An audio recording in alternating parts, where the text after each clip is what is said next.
আল্লাহ রাব্বুল আলামিনের কাছে এই আলোচনা অত্যন্ত প্রিয়। আলহামদুলিল্লাহ। আমরা কার আলোচনা করতে আসছি? নবী করিম সাল্লাল্লাহু আলাইহি ওয়াসাল্লামের আলোচনা করতে এসেছি।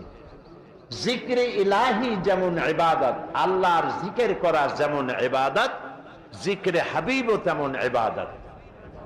জিক্রে হাবিব মানে নবী করিম সাল্লাল্লাহু আলাইহি ওয়াসাল্লামের স্মরণ করা, তার সম্পর্কে আলোচনা করা।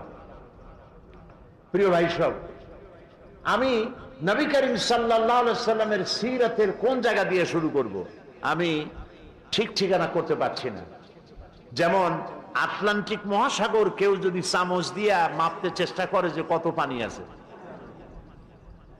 চামচ দিয়ে কেউ যদি আটলান্টিক মহাসাগরের পানি কত চামচ পানি আছে এটা মাপতে যাওয়া যেমন আহাম্মকি বেউকুফি, এর যেমন সম্ভব নয়। তারপরেও বলি যে চামচ দিয়ে যদি